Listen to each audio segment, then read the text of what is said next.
Good morning, Pioneers. Today is Tuesday, January 13th. My name is Mia Schischler. And my name is Sylvia Ames, and this is your Orange Juice. FCA will meet Wednesday before school at 6:45 a.m. in room 1215. All students are welcome. Letters for Rose will meet this Wednesday after school in Mrs. Callan's room 2221. There will be class meetings during flex period to kick off second semester. Today will be sophomores, and Thursday, January 15th, will be freshmen. Attention freshmen, sophomores, and juniors. Olentangy Teacher Academy applications for next year are now open. Earn high school and college credit, graduation cords, service hours, and more.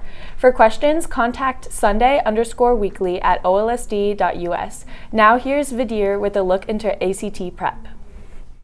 Good morning, Pioneers. Today we're going to be taking a closer look into the upcoming ACT. The English test has changed from 75 questions in 45 minutes to 50 questions in 35 minutes. Similarly, the math test, which was 60 questions in 60 minutes, has changed to 45 questions in 50 minutes, giving students more time per question on the math test. The reading test has also changed from 40 questions in 35 minutes to 40 questions in 40 minutes, giving students a little bit more time. And now, just like the writing test, the science test has been made completely optional. Yeah, so I'd say there's two main things for the ACT math that are going to give you your biggest bang for your buck in terms of getting ready for it and doing better.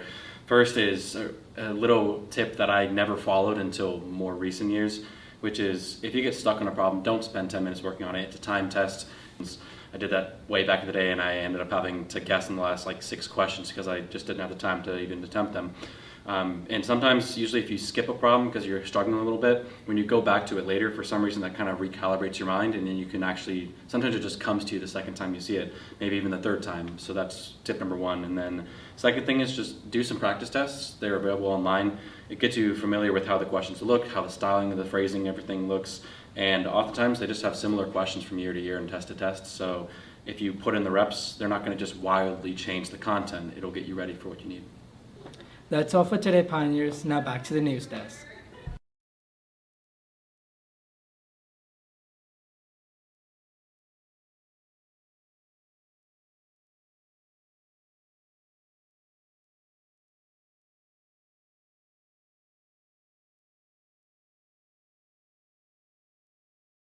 Hi Pioneers, I'm Maddie Patton and I am currently stuck in the U.S.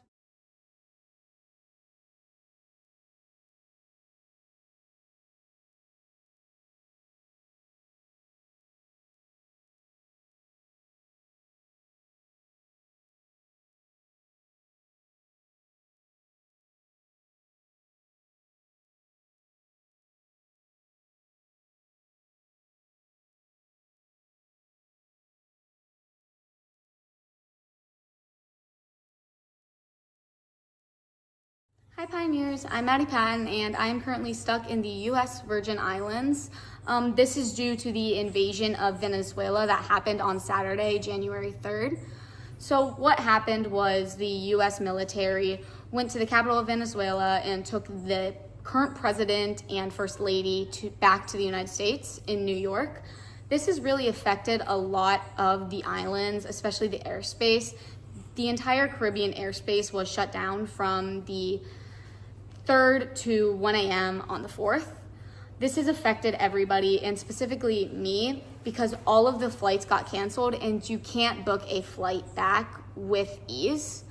The earliest available flight, if you did not pre-book, if your flight got canceled on the 3rd or the 4th, is January 9th, which is a Friday. So this has really affected a lot of people's lives around here. People didn't bring their computers, they can't work.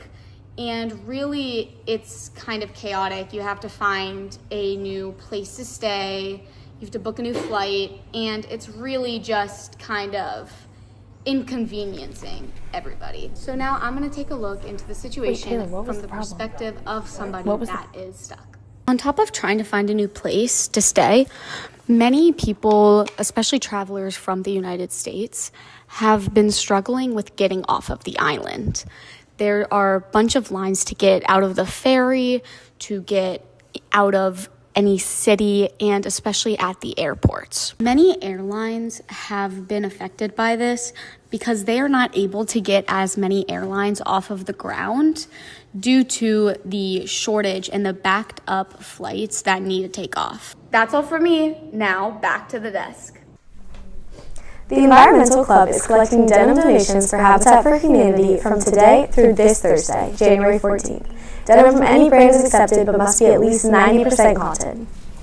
Service hours are rewarded as follows. 1 item is 1 hour, 3 items is 2 hours, and 5 or more items are 3 hours. Donations should be brought to Mrs. Timmons' room 1204 and labeled with your full name for credit.